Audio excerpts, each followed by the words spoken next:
Good morning, everyone. Today, of course, our plan is to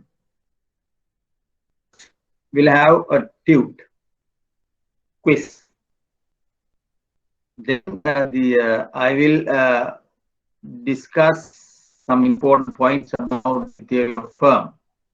Because in the theory of firm, we finish the theory of firm, but a different approach is there. Like theory of consumer behavior, we have the iso-cost approach. I didn't mention, but briefly I will discuss iso-cost approach under the theory of firm. The third section will start the new chapter, that is theory of markets. Perfect competition, monopoly, oligopoly market, these things. Today, of course, this first round. So now we will start the TUT. That is on. I'll stop the presentation. Yes. This quiz number 5. This will cover all the sections so far we have discussed: demand supply analysis, theory of consumer behavior, and the theory of firm. Right? Short question paper, MCQ. First question, under first question, there are the 5 parts. You have to select, mention that these are true, false, or uncertain. Then from question number 2 to 15, multiple choice questions. Some questions may not be able to answer until such time we finish the theory of markets. You can't answer those questions. Just leave it. Now, for example, question number 2, you may be able to answer. 3 is okay. 4, 5, 6, 4, only 2. That's a problem. We ask the question, yes. The other questions can be answered. We'll start now. It's 10:32. We'll spend about 15 minutes because it's a MCQ question. MCQ 10:32, 10 minutes, 42, 45. 10:45 we'll start the lesson. You can start now. First question: total cost of production equals AFC, means average fixed cost plus average variable cost. Average total cost of production equals average fixed cost plus average variable cost. Remember, you have 2 formulas. Total cost equals total fixed cost plus total variable cost. TC equals FC plus VC. Averages separately. AC equals AFC plus AVC. Now this statement, think about that. Okay, let's spend 15 minutes quickly. Can you do that? You can use your books, and it's an open book examination. Now most of the questions are from the past papers, right?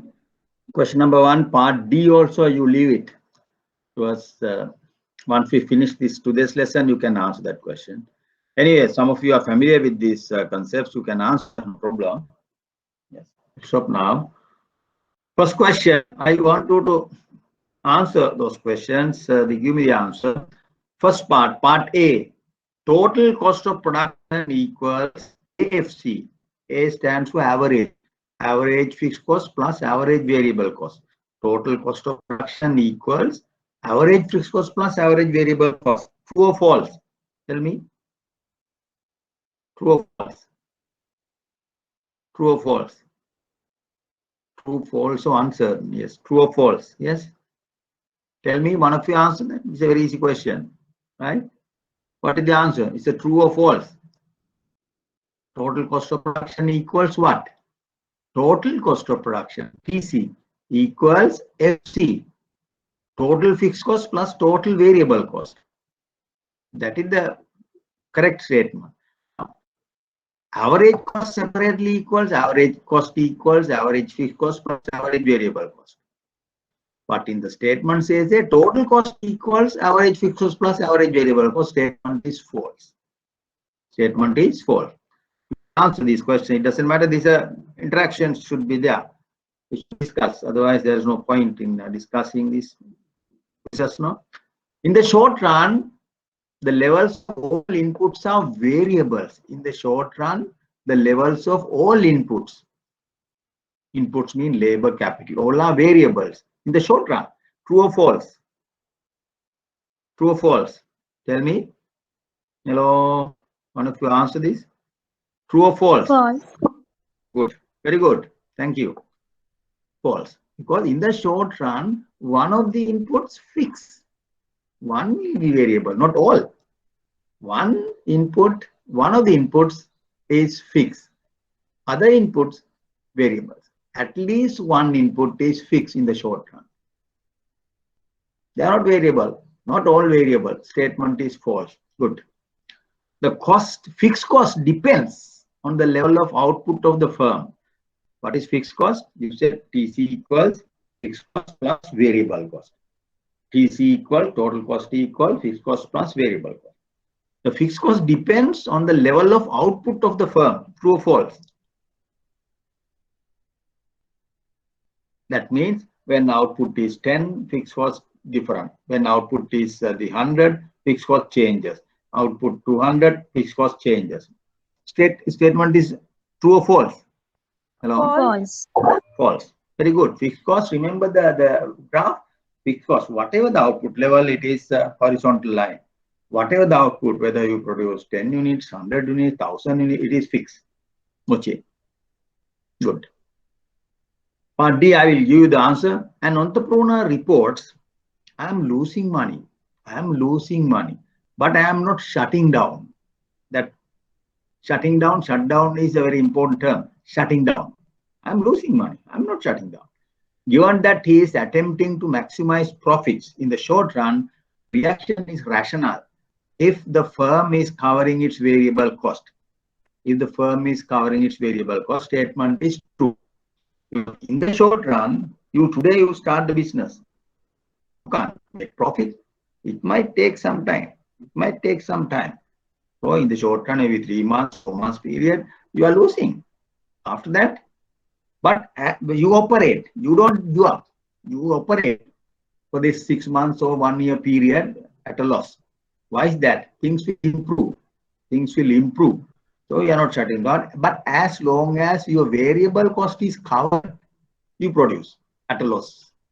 Even at a loss, you produce as long as your variable cost is covered. That is the theory. Therefore, this statement is true. Right. We'll discuss this again. Last one, part E. The profit maximizing output for a firm is given by MR equals MC. Statement is true. We have derived this condition last 2 weeks of course. We discussed under theory of firm. We discussed that is statement is true. The question number 2 I will leave. Once we finish today's lesson, answer that. Economics is the study of what? How to produce most goods for the most people. The printing and circulation of money in the economy. How people deal with scarcity. The equitable distribution of society income and wealth. None of the above. What is the correct response? A, B, C, D, E. Sorry? C. Good. C. Very good. How people deal with scarcity. Very good. How people deal with scarcity. Yes. Scarcity of resources in relation to human bonds is a basic economic problem. So therefore, we can say economics is a study of how people deal with scarcity. Deal with scarcity. Next one. Right. Graph. Question number 4.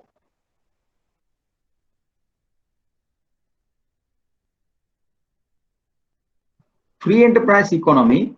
The free enterprise economy, the basic production questions are solved. Very easy question. Planning Ministry, the Parliament, price mechanism, Ministry of Finance, none of the above. Free enterprise economy. Price mechanism. Good. We discussed price mechanism. Very good. Then we discussed free enterprise economy system, centrally planned economy system, market economy, or the mixed economies, right? So the free enterprise economy system, government intervention is not at all. All the decisions are taken by the private sector, taking into account the interaction between demand and supply. That is called price mechanism. So the result of government introduction of guaranteed price scheme for an agricultural crop. For example, let's say paddy, under which a price P is the guaranteed, the price for the guaranteed for the producer. Price P is guaranteed for the producer. Remember, guaranteed price scheme is a minimum price. Minimum price, that is called floor price. We discuss under price control, we discuss two types of price controls: floor price and the ceiling price. Ceiling price is the maximum price. Floor price is the minimum price. Guaranteed price scheme is an example for the floor price. Government give the assurance to the farmers: we are going to buy your paddy at 60 rupees per kilo. Right? This is a very interesting issue these days. Every channel they discuss. Farmers are protesting, then the millers are protesting. So millers are protesting because they can't, when you buy paddy at 60 rupees, you can't sell rice at less than 100 rupees, right? Like that, so many arguments are going on. But anyway, guaranteed price scheme is a floor price. Floor price scheme is imposed above the market clearing price. Above the market clearing price. Market clearing price is the point of intersection of these two curves, demand and supply. So that's why P is above the market clearing price. Floor price, you can take that floor price. Floor price. You can't go below that level. Accordingly, the government can expect to accumulate surpluses equal to the, when you fix floor price at P, what will happen to the market? What is the demand? What will happen to supply? What will happen to demand? Will there be excess supply or excess demand? Like that, you can argue. Accordingly, the government can expect to accumulate surplus equal to the distance BL. BL is the vertical distance. Distance AK, vertical distance AK. Distance AB, horizontal distance. Distance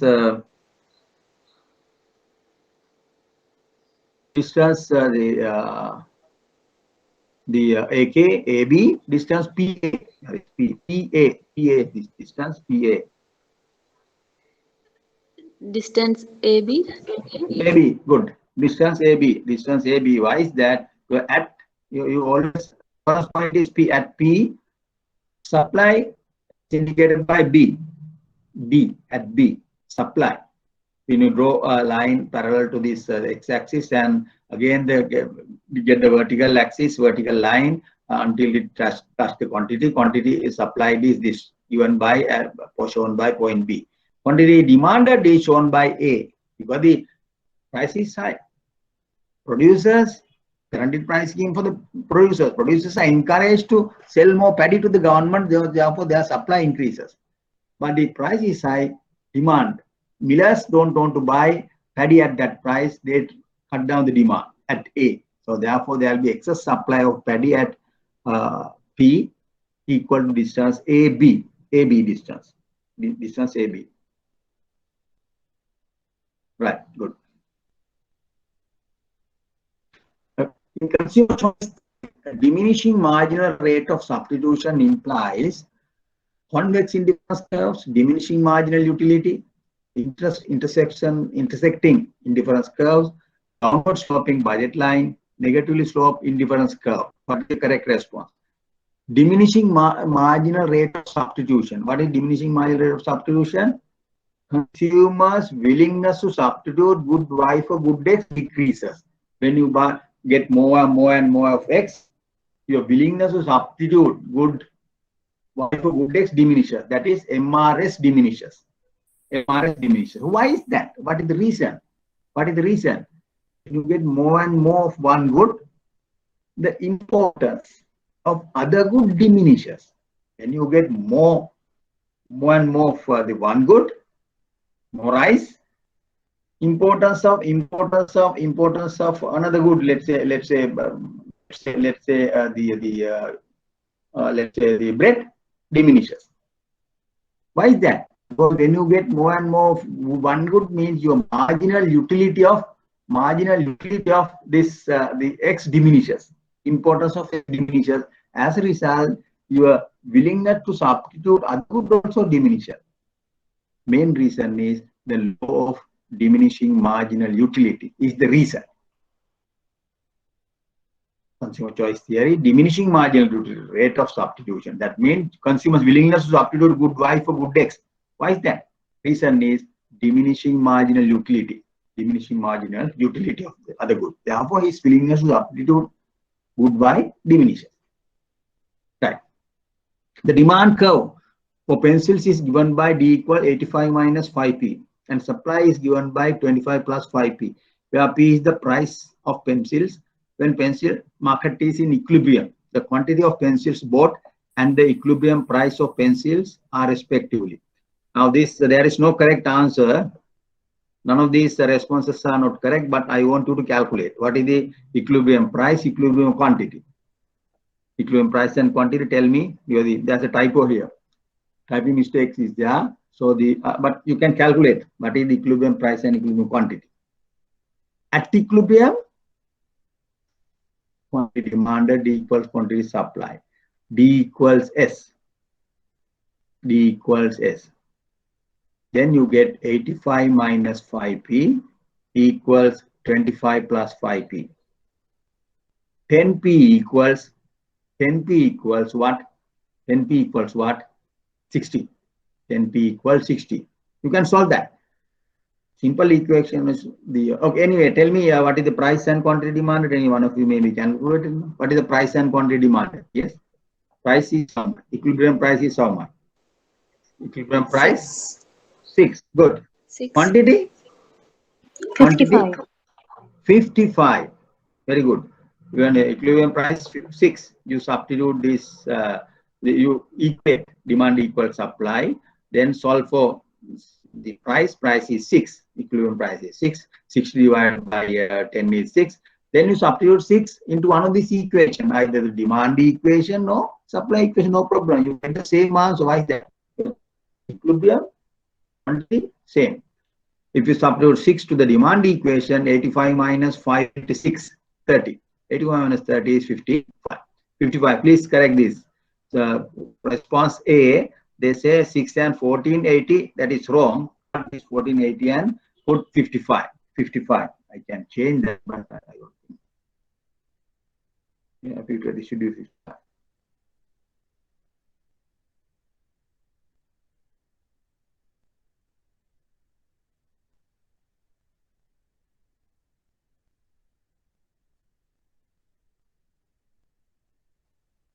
Right. 55, yes, right. Then next one. If the quantity of a good demanded remains unchanged as its price changes, the price elasticity of demand is greater than 1, equal to 1, smaller than 1, 0, infinity.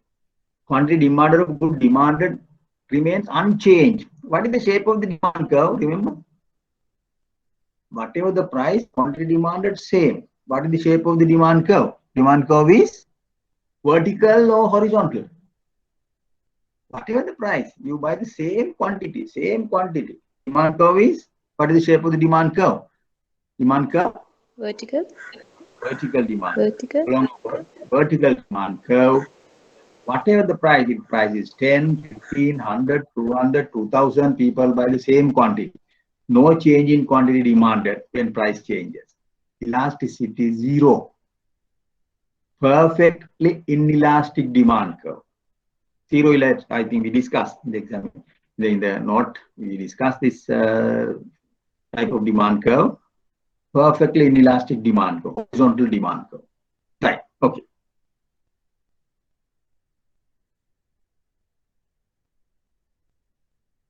Question number 9. An income elasticity of demand for cars is approximately 1.8. What is income elasticity of demand for cars is approximately 1.8.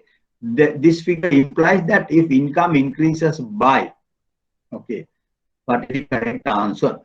Please tell me. This is a bit open, challenging question. If you can answer this, A, B, C, D, E. What is the correct response? The income elasticity of demand for cars is approximately 1.8. This figure implies that if income increases by 10%, demand for cars will increase by 1.8%. Part B. If income increases by 10%, the demand for cars will increase by 18%. If income increases by 18%, the demand for cars will increase by 10%. If income increases by 100 rupees, the demand for cars will increase by 180. Last one, if income increases by 180 rupees, the demand for cars will increase by 100 rupees. Last two responses we excluded. By that, because elasticity always something to do with percentages. So this rupee terms, we drop that. B and E wrong.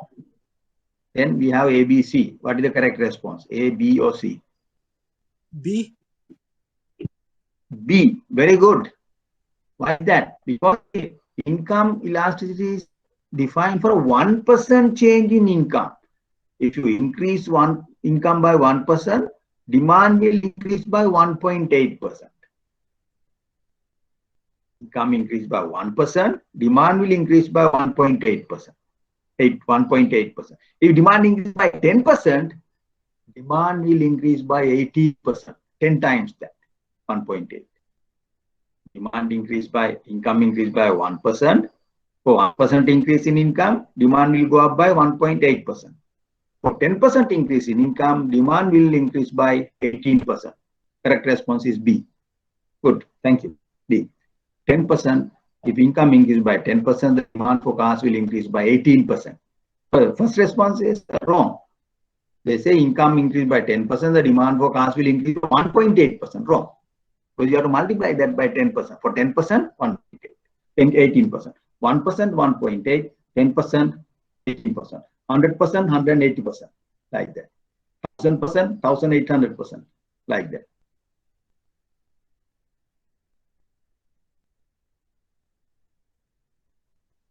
This is interesting, challenging question.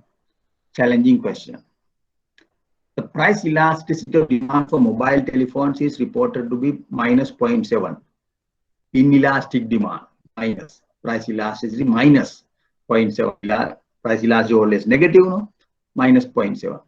And income elasticity of demand is 3. It is a luxury, greater than the 1. Positive and greater than 1, 3%. Therefore, 1% increase in income and 1% increase in price would increase demand by 3.7, increase demand by 2.3, increase demand by 1%, decrease demand by 1%, decrease demand by 2.3%. Simultaneously, you increase income by 1% and price by 1%. What is the net change in demand? Correct answer? Bit challenging. I agree. It's a bit hard. Not hard, but if you argue, if you apply the definition of price elasticity and definition of income elasticity of demand, you can easily answer this question. What is the answer? Right. Now, 1% increase in income. What will happen to the demand? If you increase income by 1%, we see the demand, income elasticity of demand. But income elasticity might be 3%. What does that mean? If we increase income by 1%, demand will increase by 3%. What demand will increase by 3%? Agree? That is the definition of income elasticity. When income increase by 1%, demand will increase by 3%. That's all. It's correct. Then price increase by 1%. We go to the price elasticity of demand. What will happen to the demand? Demand will decrease by 0.7%. Because price elasticity of demand is minus 0.7. What does that mean? If price increase by 1%, demand will go down by 0.7%. Now you have two things. When income increase by 1%, demand will increase by 3%. Agree? Income elasticity of demand. When price increase by 1%, demand will come down by 0.7%. 0.7%. Price elasticity of demand. Now, if simultaneously you increase both, what will happen to the net change in demand?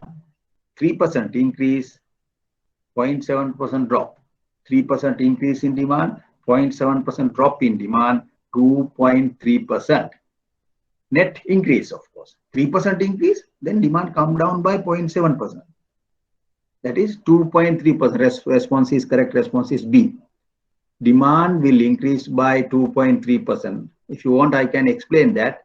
When income increase by 1%, demand will go increase by 3%.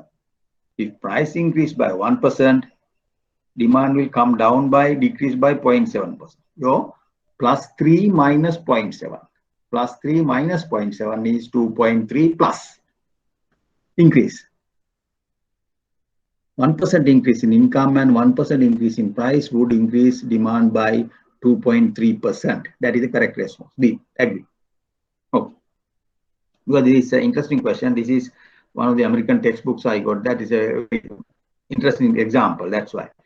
Always we talk about income elasticity separately, price elasticity separately. Now in this question, you both increase the price and income simultaneously 1%. Then how do you calculate the net change in demand? Okay. The demand curve for a normal good will shift to the right. This, of course, you can answer. The demand curve for a normal good will shift to the right if there are two responses. I want you to give the answer. The demand curve for a normal good. What is normal good? When income increases, demand increases. Normal good will shift to the right. Demand increase. Correct response number A. A is correct. The income of consumer rise. Demand curve is downward sloping. When income increases, a normal good. When income increases, demand curve will shift to the right. Response A is correct. But there is another response which is correct. Can you tell me? The price of the good rise. The price of a complementary good falls. There is a decrease in preference for the commodity. The price of raw material increase. What is the correct response? That's another correct. A is 1. There are two responses. Two correct responses. A is one of those responses. The other one? What is the other one? The price of B. good rice. Sorry? You tell. Price of What the is that? good rice. Price of the good rice. No. Price of the good rice means moving along the demand curve. We are shifting, changing the other factors. One of the other factors. Income, the price of complementary goods, price of substitute goods, the consumer's taste, demand curve up or down. Part C, the other one. What is that? Price of a complementary good falls. For example, let's say a complementary good, tea and the sugar. When sugar price decreases, demand for tea increases. Demand curve for tea shifts upward, shift to the right. When the complementary good falls, the price of a complementary good falls. Price of a complementary good falls. Fish and chips. When fish price decreases, the demand for chips increases. When chips, the price increases. Like that, something like that. So the A and C both correct. A and C both correct. And if the price of the good rise or decrease, that is you are moving along the same demand curve, moving along the demand curve. This is asking shifting the demand curve, right or left. This is right. Increase in income shift the demand curve to the right because this is a normal good. If it is an inferior good, demand curve comes down. Right. So the banking industry can be best explained by the following market model. Today we are going to discuss these examples, but I can tell you this, it is not perfect competition. In the banking industry, commercial banking industry, there are about 25, 26 commercial banks, one industry, banking industry, right?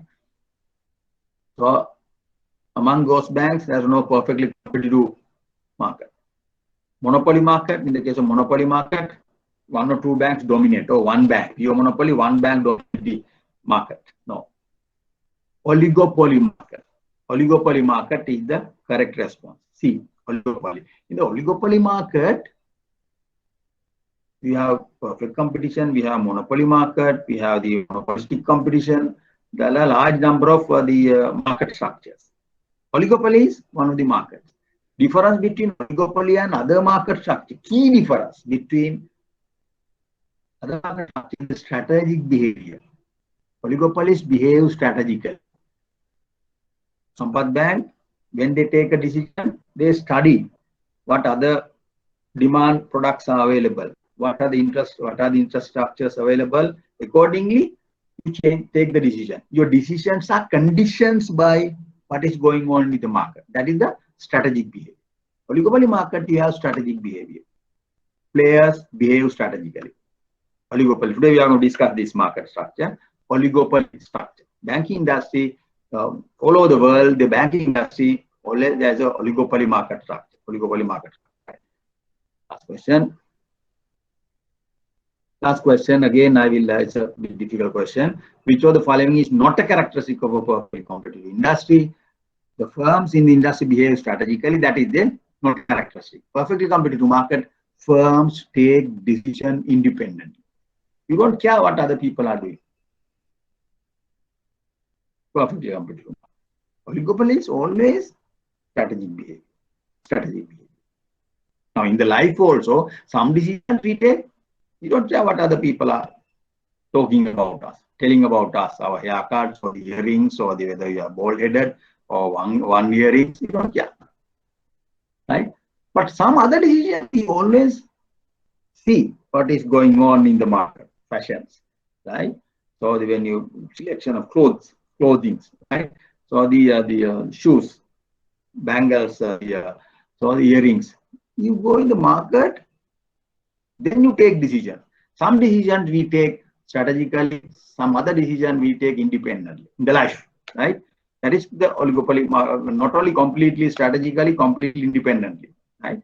Some kind of strategic behavior is there. We'll come to those points. Okay, now that is the, please answer the all questions. Have a copy I want you to have a separate book for these tutorials, CR book, and if some points we discussed, so please take down notes also. When you answer this question, please take down the notes, and complete the answer. Complete the answers. Okay, now we will go to next lesson. Now I just want to, before we start the market structures, I want to go to the board, of course. First, I will discuss under theory of consumer behavior. Theory of consumer behavior. Previous lesson, we discussed the model indifference curve approach. First, I will brief that. Theory of consumer behavior. First, we discuss indifference curve. Indifference curve is what? Indifference curve. Good X, good Y. Indifference curve. Indifference curve.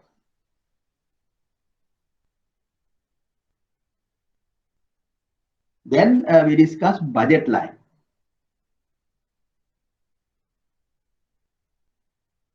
Budget line, good X, good Y, good budget line. Then at the utility maximizing point, we combine these two. Indifference curve shows percent likes and dislikes. Budget line is a market constraint.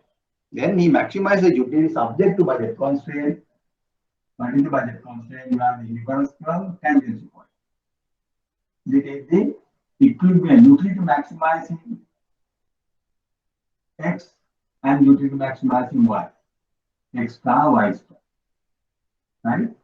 Indifference curve, budget line, utility maximization. What is the condition? Slope of the indifference curve, MRS, equals slope of the budget line, PX or P1. Right? That is theory of consumer behavior. Theory of consumer behavior, TCB. Right? And the theory of firm also, same approach is there. Theory of firm, instead of X and Y, we use L and K inputs. We draw a curve that is called, it is not called indifference curve, it is called isocont. Isocont. L labor input, K Isoquant. This is called isoquant.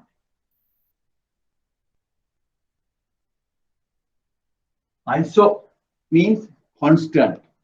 Quant means output. Constant output curve. Combination of two inputs, lab and K, that result the same level of output.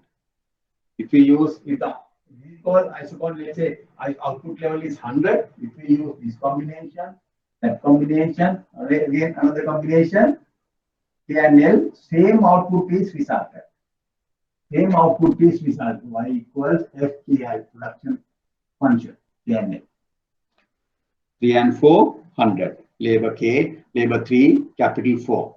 Labor 8, capital 7. Labor 7, capital 10. Same output, same mode. Using these points, you draw the isoquant. Slope of this isoquant is called, slope of the indifference curve is called MRS. No? Slope of the isoquant is called MRTS. Marginal rate of technical substitution. This is called marginal rate of substitution, theory of consumer behavior. Here a firm slope of the isoquant is called marginal rate of technical substitution. Marginal rate of technical substitution. Right. Similar to the indifference curve, here a firm you have isoquant. Slope of the indifference curve is called marginal rate of substitution. Slope of the isoquant is called marginal rate of technical substitution. Then budget line. Similar to the budget line theory of consumer behavior, we have isocost line. Is L and K theory of firm. Theory of firm. Straight line. This is called isocost line. Isocost, constant cost. Indifference curve also can be say iso utility curve. So along this utility is constant now, indifference curve. We said total utility constant. So therefore it can be said indifference curve can be said iso utility curve. Iso constant utility curve. Here isoquant, constant output curve. Isocost, constant cost curve. Constant cost curve. Slope of the isocost. Isocost, cost equals WL plus RK equation. Remember here I equals PXX plus PYY budget line. Here it is WL, wage rate into labor, interest rate into capital. So therefore, this is the total cost of production. 2 workers at 100 rupees, 200. The 3 computers at the 1 rupee, 3. 200 plus 3 is 203. Annual budget is the cost. Board of directors say, okay, for this year, our annual budget for this economic activity is 40 million. That's all. 40 million. Therefore, you using this 40 million, you should choose this labor and capital, combination of labor and capital that utilizes 40 million. You can't exceed that thing. You can say L and K changes, but cost should be 40 million. ISO cost 40 million. So therefore, slope is W over R. Slope of the isocost line W over R. Slope of the isoquant is MRTS. Slope of the isoquant, marginal rate of technical substitution. Slope of the isocost line is W over R, wage rate divided by interest rate. Then, what is firm's objective? Profit maximization or cost minimization. It is the same. Profit maximization or the cost minimization. When you minimize cost, you get the maximum profit. You can say it is a profit maximization or cost minimization. So that is cost minimizing. Only profit maximizing condition means slope of the isoquant MRTS equals slope of the budget constant. Like this. Slope of the isocost line, like indifference curve. slope of the difference curve equals slope of the budget. Slope of the isoquant equal slope of the isocost line. It is the same thing. K, L. Now this point is the L star, K star. If you employ L star workers, K star computers, you can get the minimum. You can minimize the total the cost or maximize the total profit. Profit maximizing input or cost minimizing input. K star and L star tangential point. This is utility maximizing goods X star and Y star. This is cost minimizing inputs, labor and capital, or profit maximizing the inputs combination. Right? Now this is that's why I use similar to the theory of consumer behavior. Indifference curve, or you can have this the isocost, isoline, isoquant approach and derive the model. Same thing in the examination. Usually they ask questions about this isoquant, slope of the isoquant, budget cost, and what is the maximum point. Sorry, MRPS equals marginal product of labor divided by marginal product of capital. Equal another condition, WOR. Here we have marginal utility of X divided by marginal utility of Y equals PX over P1. Here of consumer behavior. Here it is marginal productivity. Ratio of marginal product of labor, ratio of marginal product of capital equal WOR. Slope of the isoquant, slope of the isoquant. Slope of the difference curve, slope of the budget line. Right. Okay. Now this is the additional section where I think you have the record. There's no, I didn't prepare any handout, but this is okay. You have the record. You have the recording. Is there. You can understand. Please take down some notes if you want in your notebook. Right. Okay. Now we will move to the today's lesson. Okay. Just first we'll discuss the market structures. Available market structures, then perfect computation is one of the market structures. Right? First, market structure. Market. What is a market? This is the outline. First, the introduction was defining what is a market. Market, we know different players, buyers, sellers. They are that. So, to buy, exchange a good or service, right? Buyer is there, seller is there, there's a price.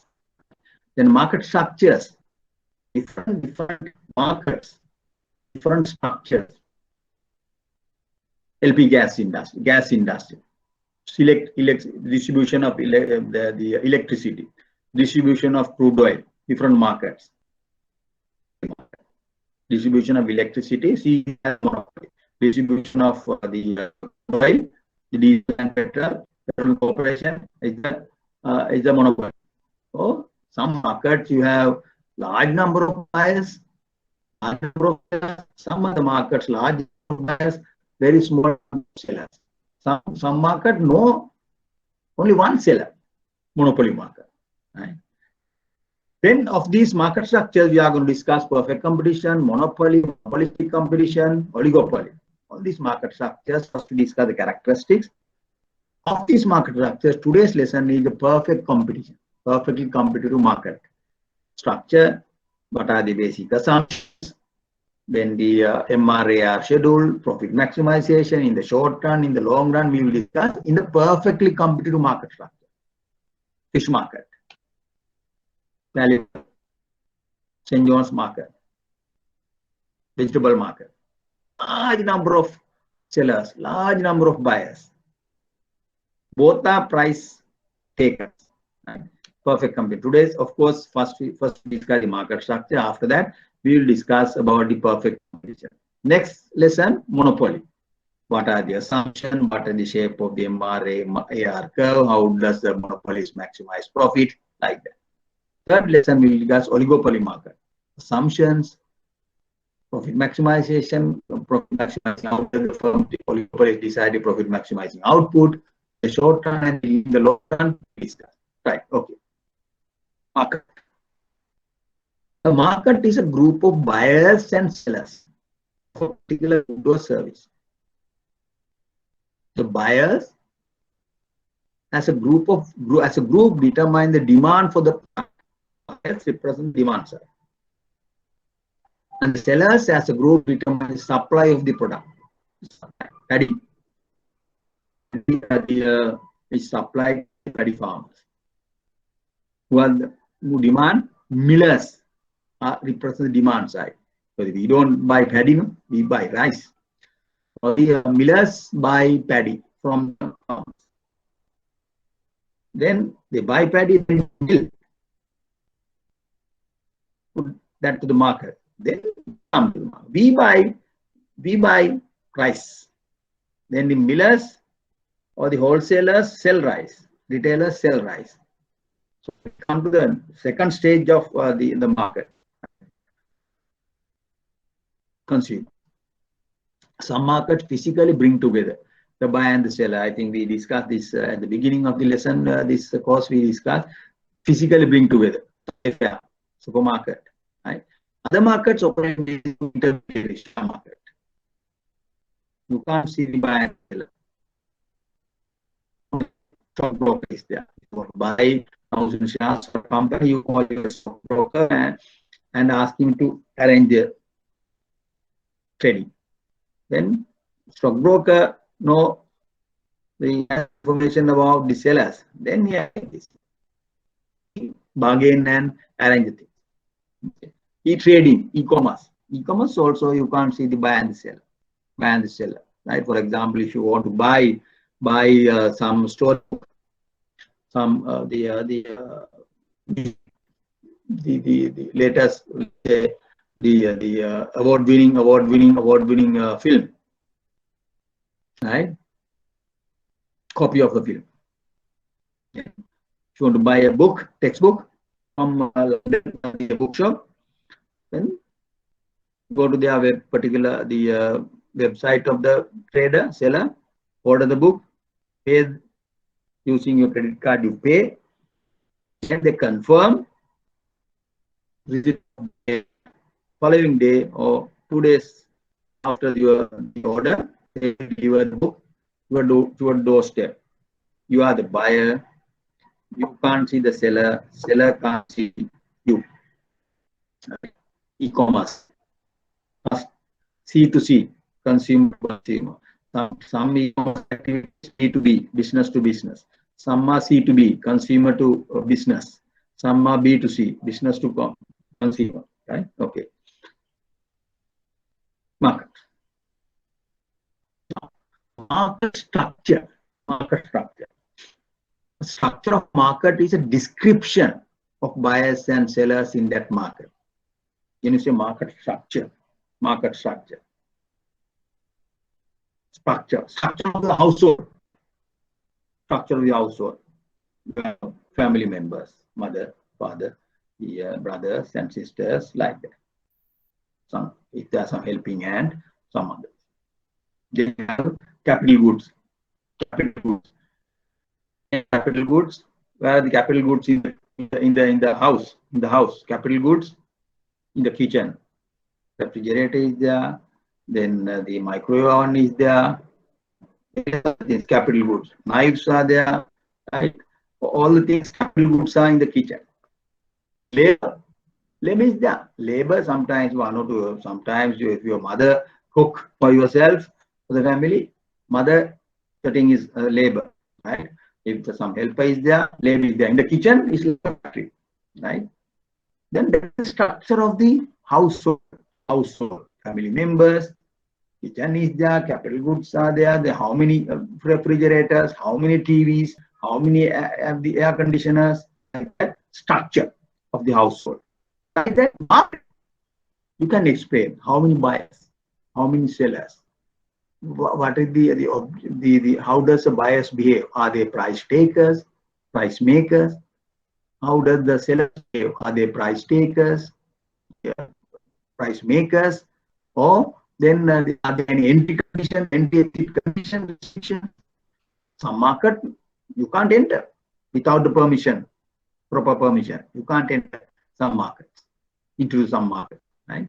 So that's why there are a large number of variables that can explain a market structure. Number of buyers, number of sellers, entry exit condition, type of the market, type of the good, like that.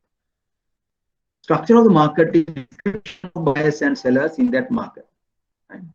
Now, depending on that, we have different market structures, a perfectly competitive market or industry. Think about paddy farming. Around 400,000 paddy farmers in Sri Lanka. Paddy is the product. Paddy. Anybody can enter into this market. You can buy a land. If you can buy land, you can enter, you can be a paddy farmer. No entry exit condition, no barriers. A perfectly competitive market is one in which both buyers and sellers believe that their own buying decisions have no effect on the market price. That means both are price takers. Buyer is a price taker, seller is a price taker. Buyer has to accept the price determined by the market. Price taker. Seller has to price, sell the item at the price determined by the market. Then monopoly market is the only seller or potential seller of the good in that industry. Monopoly, Ceylon Tobacco, Electricity Board, Corporation, monopoly. Central bank is a monopoly. There is only one central bank. Fed, Federal Reserve, USA Central Bank, Reserve Bank of India, monopolist, right? Of Thailand, monopolist, central bank. You don't have two central banks, and therefore they regulate the financial sector. They issue circulars. They supervise on-site or off-site supervision. Right? They go through their balance sheets, and sometimes they visit or on-site, and the officers of bank supervision department go through their books and then do some recommendations. Right? Monopolist, one seller or potential seller. Monopsonist, that is interesting. Now most of the time we don't discuss the monopsonist. Monopsonist is also a monopolist, but this monopolist is the only buyer. Who's monopolist? Monopolist is the only seller. CB, sell, distribute electricity, Ceylon Tobacco. It's a monopsonist is the only buyer. Only buyer or potential buyer of the good in that industry.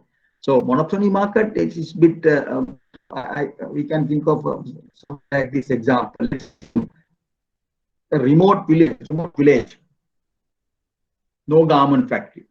You have a factory, the garment factory producing garments. Right? Then you decide, you buy labor, you hire people. You are the monopsony in that the garment industry in that remote village. You are the only buyer. No other garment factories in that area. Only buyer. That type of industry is called monopsonist buyer. Another international examples, for example, in US, there are a large number of companies produce arms and ammunition, guns, missiles, a number of different arms, different companies. But who is the buyer? American government is only buyer. No other buyers in USA. All these companies should sell their products to the US government. For security reason, that is the arrangement. Some smuggling, some of these there, but only buyer is the arm industry, the military their industry is the US government. US government is the monopsonist, right? Buying arms and ammunition, right? Armored cars, planes, all these. Monopsonist. Now you can understand another market structure. Monopsonist. Oligopoly is a market in which only a few firms compete one another. In the tunes we discuss the banking industry. 25 banks, they compete. Commercial banks, they compete. Our commercial bank industry is very small, but if you take India, large number, even one state you have thousands commercial banks. Right? You take Tamil Nadu, thousands of commercial banks. Huge market, right? So therefore, it's a huge market. But in Sri Lanka is when you compare to India, what is the size of Sri Lanka? Some comparison. Tamil Nadu population, I think it's around more than 80 million now. 80 million, let's say 90 million, 80 million, 80 to 90 million now. It's 80 million, as I can remember here. Sri Lanka, around 20 million. Tamil Nadu, one of the states. Right? So therefore, is 1/4 of Tamil Nadu. Very small country. You have Kerala, Maharashtra, then the Bihar, Assam, huge. The Delhi itself has around 1 million people. Right? It's a different state. Then one of the oligopoly market. Oligopoly market is compared to the oligopoly market. Less than 30, less than 40, they compete for the market, in the market. Oligopoly. But as I said, oligopolies behave strategically. That is the only difference between other market structures and the oligopoly market. Strategic behavior. You come to this point. Monopolistic competition is a market in which monopolistic competition is some characteristic are like some are like competitive market. Right? Now, so monopolistic competition, any firm can enter and exit from this market structure. Monopolistic competition. Toothpaste industry. Monopolistic competition. Right? It's a market in which firms can enter freely, each producing its own brand or version of differentiated product. In monopolistic competition, one of the characteristics about the product differentiation. What is product differentiation? Same product, but slightly different, maybe packaging different. Toothpaste. Number of toothpaste. SR, TNG, Colgate, Logard, different, the composition different, composition may be chemical, composition may be different, packaging different. That is called product differentiation. If you go to the supermarket, cereal products, large number of different companies producing cereal products. Then the dog food, cat's food, large number of different products. Right? The product differentiation. The product differentiation is a very important concept. When the economy is developing, capital income is increasing, structure is changing. In proportion to that, product differentiation, degree of product differentiation also increases. You are not familiar. We are in 1970s, 1775 in our area, our era. When we were school children, that much of products. Now for media communication, these days you have the iPads, the desktop, then again phones are there, various large number of applications activities, but we didn't have. Those days, TV was introduced in 1979. Sri Lanka television. Those days, only entertainment, only the communication, the instrument is a radio. You can speak to your father or the mother. Those days, we really enjoyed this radio, listening to the radio.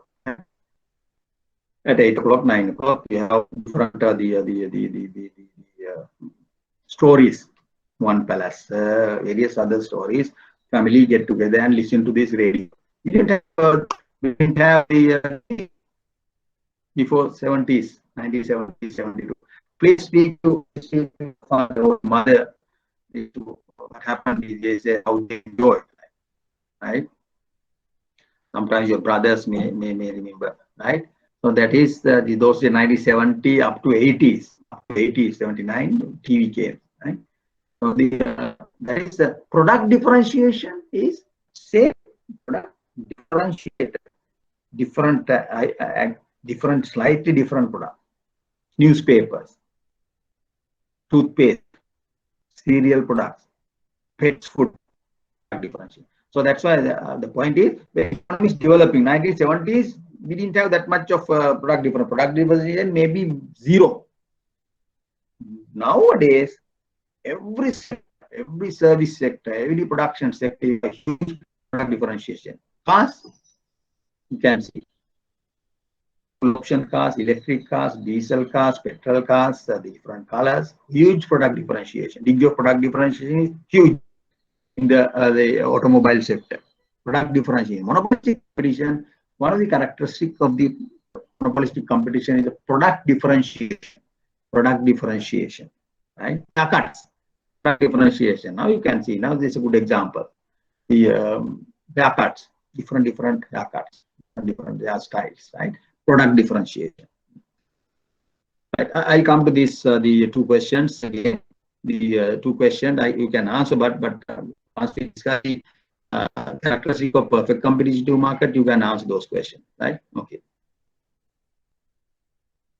Some comparison of fundamental basic assumptions of these four market structures. Perfectly competitive market structure, monopoly, pure monopoly, let's say pure monopoly, only one seller. Then monopolistic competition, oligopoly market structure. Market structure, we explain behavior of a seller, behavior of a buyer, entry exit conditions. Are there entry blocked or not? Entry is free, we discuss. Then sellers behavior, strategic behavior. Right, okay. Perfect competition, first row, sellers behavior. Sellers are price takers. Seller is a price maker. Why it is called seller is only one, pure monopolist. Seller is a price maker. Sellers are price makers. Monopolistic competition. Toothpaste, P&G is a monopoly. Signal, separate monopoly. Then the Colgate, separate monopoly, separate market. Clover, separate market. So it's a collection of monopolists. Monopolistic competition. No entry exit barriers. Any firm can enter with a new product, slightly differentiated product, you can enter into the market. Collection of monopolists. Sellers are price makers. Oligopoly, sellers are price makers.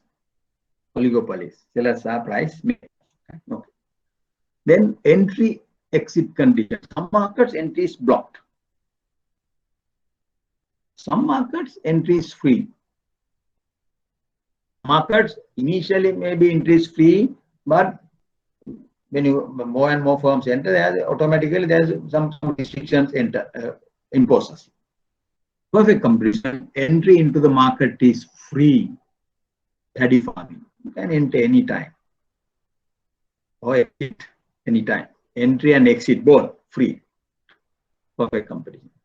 Monopoly, entry into the market is completely blocked.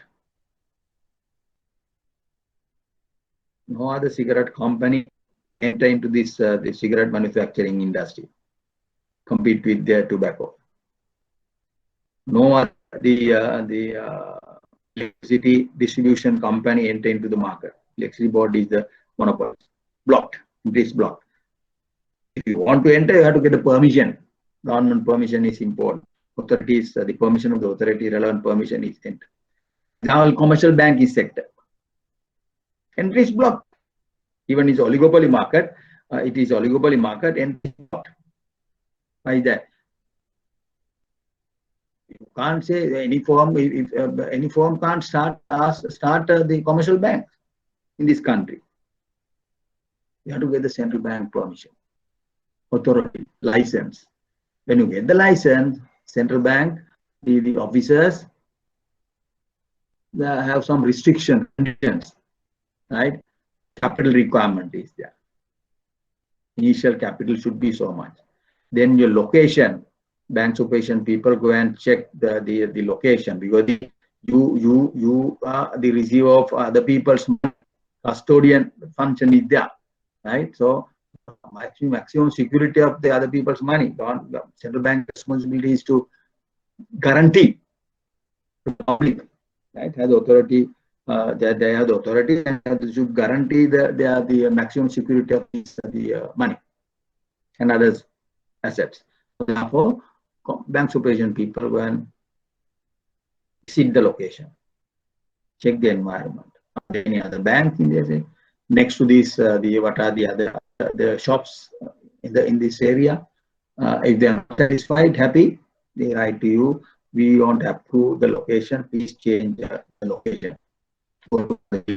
Like that, right? Then these are the entry barriers. Entry barriers. Central bank, you have to apply. You have to fulfill these requirements, conditions, initial capital. Then only you get the license. Oligopoly market. Entry into the market means not all is free. In the case of oligopoly market, is a commercial banking. Entry is not. Some oligopoly market entry is free. Generally, most of the oligopoly market entry is blocked. Right? Monopolistic competition entry the market is free. Toothpaste.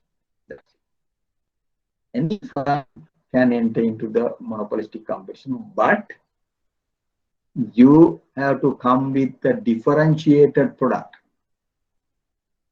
You can't sell the same product. Signal, you can't. TNT, you can't sell. Colgate, you can't sell. But at least you have to have new packaging. Product the difference, you got to come up with the differentiated product. That's you can enter. Monopoly market, entry to the market is completely blocked. Buyers behavior. Buyers, we consumer product market, goods market, we are the consumers. Consumers are the poor consumers are always price takers. Not accept the price determined by the market. Accept the price determined by the market. Monopolistic competition, buyers are always price takers. You all are price takers, right? Price takers. For example, the sugar prices. It went up to 250 rupees. We are powerless. We can't do anything. If you want to buy sugar, you have to buy sugar at 250. But the government intervened. Government has a social responsibility. They intervene. They intervene and they sell sugar at 130 rupees through the Satosa outlets, right? There are various other mechanisms. Yeah, right. Confiscated the some sugar stores, right? That is a different story. But government enter and to protect the consumer,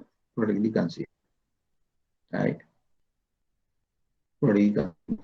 Now this sugar is sold at 130 is per kilo in the Satosa outlets. But the thing is now some people I saw on telly, some people complain I want to buy 5 kilograms, 6 kilograms. But they are selling only 1 kilogram. But the thing is, what will happen? Some people buy sugar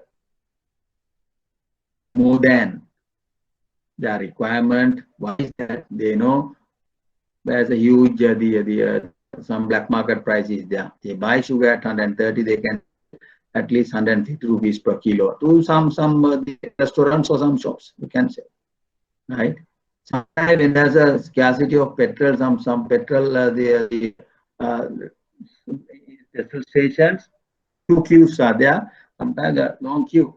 Vehicles sell petrol, cars are there. Vehicle. Whereas some people are taking some small cans. That's another the queue. buy petrol. They are not users of owners of cars. Why is that? To sell the petrol. You buy 2-3 gallons and then sell that to another person. That also, you can't stop these things actually. When there's a huge control, scarcity of goods, black markets operate. That is happening. You can't stop that.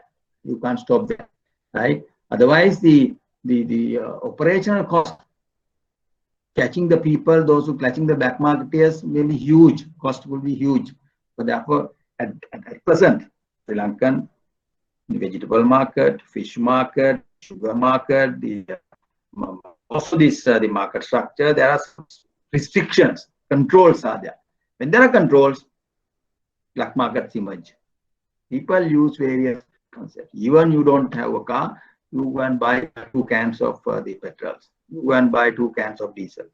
Buy 2 cans of kerosene oil. Right? Sometimes there are genuine users are there, but this is happening. Right? Generally, sellers do not behave strategically. Perfect competition, sellers do not behave strategically. Monopoly, seller does not behave strategically. Because the seller is only seller, no pure monopoly. You need not to behave strategically. No competitors. Why should you behave strategically? No strategy. Monopolistic competition also, sellers do not behave strategically. Oligopoly market, sellers behave strategically. Strategically means when you take decision, your decisions are conditioned by what other people are doing, what other competitors are doing. When the commercial bank introduce a new savings product,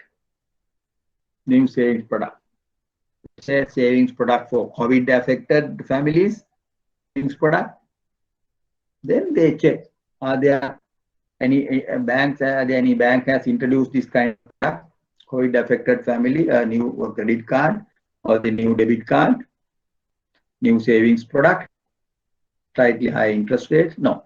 Then they check the market and then introduce your terms and conditions of the product. Strategic behavior. So strategic behavior is a very interesting concept in the life. How do we take decisions? Independently or strategically? Independently or strategically? Your consumption, your fashions, your shoes, your haircuts, or when you buy things, durables, when you buy jewelries, buy garments, you buy the saris or blouses. Do you think about do you take this decision strategically or independently? Answer that my question, boys. How do you take decision in the life? Strategically or independently? Hello? Just to explain. Independently or independently, you don't care what other people are telling about you. You take decision. Yes. Independently or strategically? Boys, one of you, can you answer me? Hello? Yes, tell me. It doesn't matter. Strategical or independent? Tell me. Girls, how do you take decisions? Independently or strategically in the life? Hello? No answers. That's bad. How to take decisions in the life? Strategical or independent? Yes? Independently. Independent. Okay, good. Boys, how to take decisions? One of the boys? Decision in the life. Independently or strategically? No. Boys, you don't take decisions. You do whatever the mother or the father is telling. Boys, you don't take your decisions. How to take decisions independently? You said that independently. Yes, independent. Now my answer is some decisions, yes, independently. But some other decisions strategically. You see what is going on in the market. You see the trends. Then you take decisions, right? you take the decision. Some decisions we take independently, some other decisions strategically. So the interesting thing is now this generations gap. Our generation, old generation, and your generation, younger people. Sons and daughters will be independent. Independent all the decisions. They say, okay, Amma, you don't know about this. This is my life. I want to take all the decisions independently. But mothers, parents want their children to be strategic behavior. See, other people are working, they are working hard, studying hard. Why don't you study? Strategic behavior, right? Strategic behavior. In the life, getting married or the have a fiance or the sometimes you say, oh, this is my life, my fiance.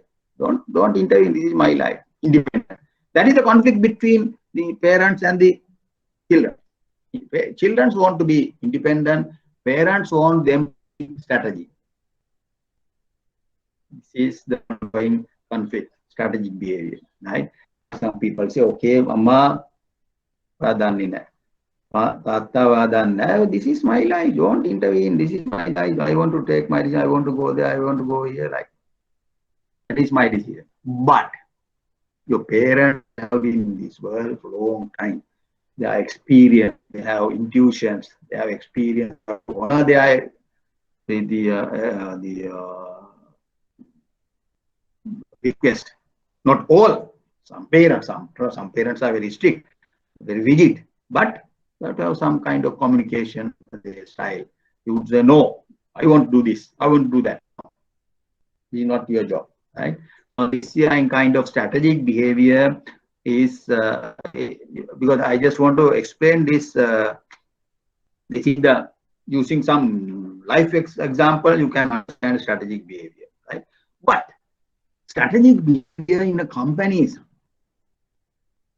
firms, businesses, most of the times you have the strategic behavior, right? Decision with regard to salaries to be paid to employees, interest rate, right? Other services, after sales services. You have your own package, strategy. When you decide this package, you study the market. Then the thing is that to explain the strategic behavior of a firm, company, or the individual, when individual behave strategically, it's very difficult to predict his next move. When the company behaves strategically, very difficult. When oligopolist behave strategically, very difficult to predict his behavior. One economist, Professor Nash, Conrad Nash tried to build up a model. Mathematically, he tried to build the model to explain the strategic behavior for companies. Strategic behavior. There was a film called Beautiful Mind. Beautiful Mind is about Professor Nash, his life story, right? Professor Nash, if you have watched this film, you can remember some of these mathematical equations he was writing. He won the Nobel Prize for his modeling of strategic behavior of a company, of a firm, right? Or 1919, I can't remember. He presented his model in 1940s and he won Nobel Prize in 1960s for the strategic behavior, modeling the strategy. Professor Nash, right? Then what happened actually, Professor Nash was killed by a motor accident in 2000 area, 2002 area, when he was attending a seminar in Germany. Then coming back, he was residing in California. At the airport, from the airport to the his residence, he was not wearing seat belt, right? Met with an accident. Both he himself and his wife was one of her students. They both killed. And very close by the Nobel laureate, right? Professor Nash. He built very interesting model about now. Therefore, most of the textbooks you have the strategic behavior Nash model, Professor Nash model, right? Okay. Now this is a simple comparison of this to the fundamental assumption of these four models, market models: perfect competition, monopoly, monopolistic competition, oligopoly. Monopolies I have not discussed, I have not included. We know the difference between monopoly and the monopsonist. Monopoly is the sole seller in the product market, sole buyer in the factor market. Monopsonist, right? Okay, right. Okay. Now we will discuss today's lesson is the perfect competition. Perfectly competitive market structure. Perfectly competitive firm can be defined as one has no power to alter the price it receives for its product. Firm is a price taker. It is sometimes called a price taker. Why is that? Why this firm, in this competitive firm, the competitive industry, the one firm accept the price determined by the market. All the firms and all the consumers determine the price, demand and supply. Take one firm, this firm has to accept this price. Why is that? Two reasons. Why we say a firm is a price taker? Firm is a price taker in the competitive market. There are two reasons. Because there are a large number of sellers, not 10, 15. Think about the paddy industry in Sri Lankan case. Around 300,000, 400,000 the paddy farmers. So one single farmer can influence the market price, market determined price. You are powerless, right? So your market share is negligible, very small. You supply a small proportion of the total market. Therefore, you cannot influence the market price. If you are the monopoly, definitely you are the market. You can easily charge the price whatever you want. Right? A small proportion of the total market is supplied by the firm, one single firm in a competitive market, perfectly competitive market. Therefore, you cannot influence. You have to accept the price. Second reason is, first reason, of course. First reason, another reason is the each and every firm produces the same product, undifferentiated product, paddy. The product, undifferentiated product, all 400,000 paddy farmers produces the paddy, right? Nowadays, there are differentiated product, right? Samba, then there's various product, Ratu Kakulo, like that, right? Undifferentiated product, all producers, large number of producers, each producer produces the same product, undifferentiated. Then you cannot influence you don't have any monopoly power, you are not special to the market, you have to accept the price, you will become a price taker. Again, because there are a large number of the farmers, your market share is negligible. 0.001% of the total market is supplied by you. You can't influence the price. That's why we call a firm in a competitive market is a price taker. He has to accept the price determined by all the consumers and all the firms. Market price. Undifferentiated product is also homogeneous product. Differentiated product, as I said, cereals, pets food, differentiated product, toothpaste. Competitive industry, think about the paddy industry, paddy farming industry. What are the assumptions, characteristic of this industry? Presence of large number of firms, It is not like commercial banking sector, let's say, 25, 30, no, large number of 1,000, 2,000, 5,000, 100,000, 200,000, presence of large number of suppliers. That is one of the characteristics of the competitive market. Each and every firm in the industry produces the same product, homogeneous product, identical product, right? Therefore, they are close substitute, perfect substitute. If I am a seller, if I produce, one of you is also seller, you also produce paddy, produced by two of the products, myself and you, they are perfect substitutes. No difference. Perfect substitute. Products are perfect substitutes. Homogeneous, and they are perfect substitutes. Perfect customer information about the availability and the prices. Both seller and the buyer has all information about the price. Share the same information. Buyer, as a buyer, I want to know everything about the product. They are available to me. As a seller, they want to know everything about the buyer. It is available. For example, this is called perfect information. Perfect information in the market. Perfect information in the market. There is another industry.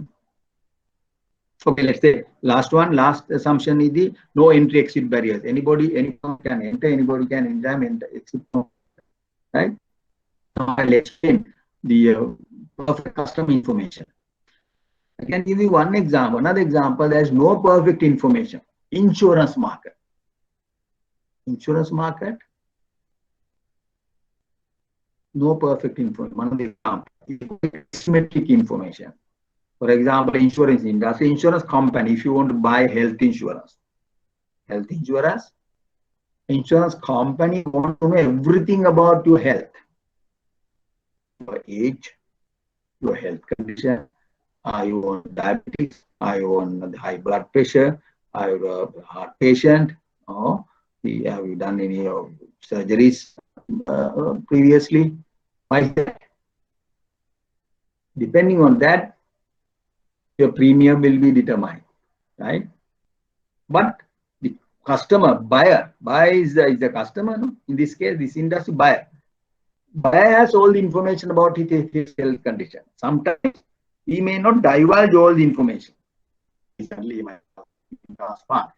might not say divulge that, because otherwise, if we say so, the premium will be very high. Sometimes he may not. Insurance company will be reluctant to sell a policy to him. Right? Therefore, health condition, buyer has all the information, but company doesn't have information requirement. Then there's asymmetric information, asymmetry information. This kind of asymmetry information in there. But the insurance company, therefore, they say you have to get all the health reports recommended by the government, the consultant, physicians, so many other requirements are there, just to minimize the asymmetry. Another example, if you are working at a bank, in a bank, some people come to get a loan. Manager and the customer. Okay, you direct him to the manager. Manager discuss with him. This guy has come to get a 1 million loan from the bank, from your bank. Manager has discussed. Then manager wants everything about the customer, his paying capacity. Whether he will default this loan. Of course, now asymmetry, your creditworthiness, paying capacity, all the information with regard to your paying capacity, creditworthiness is available in your borrower. And doesn't have the asymmetric information. Nowadays, you have the CRIB, Credit Information Bureau. If a person has borrowed loan from many other the banks, several banks also, and he has defaulted, all these informations are recorded in reported to the CRIB bank. Information, therefore, clearance certificate is must. Manager can say, okay, please get a CRIB certificate. Then you have to go to CRIB and pay some the fee and get the clearance certificate. If you have already on all these liability, there are no liability, no default, then definitely the will issue the clean certificate. With that certificate, you can come to the manager. That is, CRIB is there to minimize the asymmetric information. Asymmetric information asymmetry, right? The government, has set up this the institutional structure, right? So perfect information, the assumptions, large number of firms, homogeneous product, perfect information, no entry exit barriers, right? That is the four characteristics of the perfectly complete industry. But remember, no industry in the world satisfy all these four characteristics ideal. Perfect. That is the ideal situation. 100% perfectly computer industries are there. There can be some entry exit barriers. Maybe large number of firms are there. Product is homogeneous, right? but the customer information, sometimes some hidden information will be there. So you can't get all the information you need, some kind of. So 100% perfectly competitive industry is very close to 90%, 99% competitive. Industry is very difficult. Most of the industries are imperfect competition, imperfect industry, imperfect competition. That violates one of these conditions, right? Perfect competition, presence of larger number of firms, the homogeneous product. Now we can answer this question. An example for nearly perfectly competitive market is Sri Lanka. Farming industry. You can say fish market. Large number of buyers, large number of sellers, but still some kind of product differentiation. If you take particular type of fish, it is competitive market, right? Then the food house here or some salia or some particular product, there are large number of sellers. It is competitive market. Fish market, vegetable market, then the industry, like example. Now we can ask this question now. Perfectly competitive market structure is said to be the best. Why it is called best? Two reasons. Buyer cannot influence the market price. Seller cannot influence the market price. That is one of the reasons. That is the price takers. You cannot influence the price. Right? Other reason is when you discuss the model, you can say it is the marginal cost pricing in the competitive market. Price exactly equal to the marginal cost of production of the product. Market price. There is no gap between price and marginal cost. But the monopoly market, marginal cost and the price. Price is very high. Price is higher than the marginal cost of production. Let's say the bread market. If the bread market is 100% perfectly competitive, the marginal cost of producing a bread is, let's say, 80 rupees. If it is 100% competitive, market price is 80 rupees. Price equals marginal cost. That is called marginal cost pricing. Consumers are benefited, that's good. But monopoly market, if the bread market is monopolized, marginal cost is 80 rupees, but the monopolist will charge 150 rupees, 100 rupees. That's a gap between price and marginal cost. Price greater than the marginal cost. So the competitive market is the best because it is a marginal cost pricing. Consumers are benefited, right? Firms are price takers. Buyers are price takers. That's the thing. Then, second question, are there any reasons to say that it may not be the best? That's simple. On the one hand, we say it is the best. Right? Firms are price takers, firms cannot charge higher price, perfect information.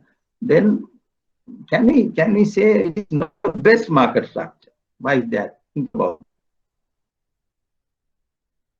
it. Now these are the four characteristics. Can we argue it is not the best market structure? There's something wrong with this competitive market model. Why is that? Under which reason? Due to which characteristics say that it is not good? A, B, C, or D? Free entry and exit is a good characteristic. Good characteristic. Large number of firms, good characteristic, because the firms become the price takers. B, each and every firm in the industry produces same product. Product is homogeneous, and therefore outputs of different sellers are perfect substitute.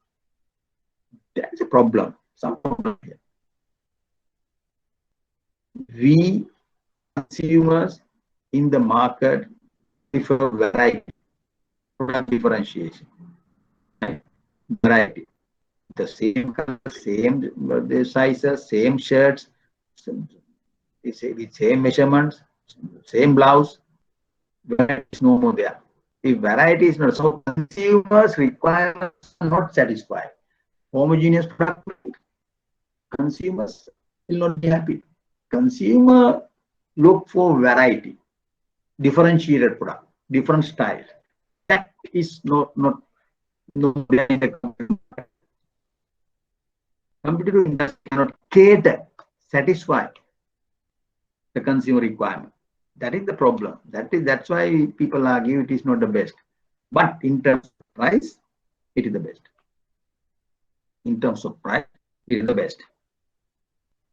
Price is equal to marginal cost. It can be proved. Price equals marginal cost is a marginal cost pricing. Both parties all the players are price takers. Due to those two reasons, we say competitive market is the best. And at the same time, there is no debate. Again, we can argue because of this homogeneous product is that homogeneity of product is not a good thing, right? So it does not satisfy consumers the utility satisfaction requirement. Variety is no more there. Therefore, it is not a good market structure. Market structure. It is a good. Monopoly is bad. Monopoly market is monopoly charge price higher than the marginal cost. Marginal cost producing a cigarette is very small. But they sell at a very high price.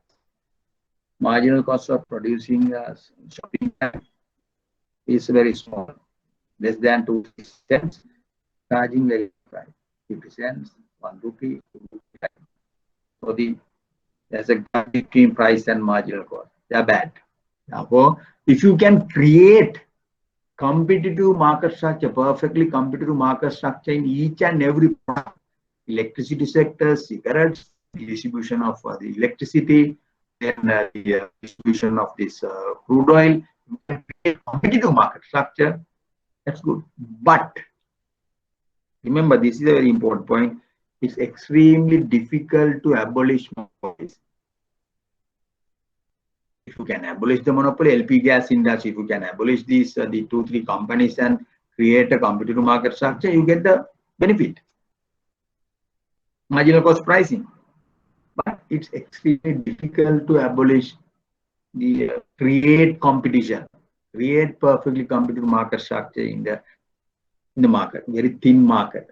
No person, if you invite other people to come and invest, they don't do that. Extremely difficult to abolish the monopolies, practical things. So we have to live with monopolies, live with CB, live with Petroleum Corporation, live with Ceylon Tobacco, live with the central bank. Right? You cannot create the competition in overnight. Right? That is. Now, the central banking case, central bank, according to the Monetary Act, government has set up central bank, only central bank. No other barriers are there. No other company, no other banks can start another central bank. So there are entry barriers, huge entry barriers. You can't do that. That's why central bank has a created monopoly, government franchise monopoly, we call it. Government franchise, government. That's a parliamentary act. It's the Monetary Act. Government franchise monopoly. Yeah. Therefore, is we can't monopoly is bad. Therefore, we should create competition. It is not practical. It is not practical. Live with monopolies. All the monopolies in the country is a myth. You can't do that. Right? There are so many other practical problems. But minimizing monopoly power is one thing that you can do. That you can do using taxation, profit taxes, or some kind of taxation system. You can minimize the monopoly power. You can bring the between price and the marginal cost. But you can't abolish 100% abolition is difficult. Okay, now we will stop. The next week I will start the session again.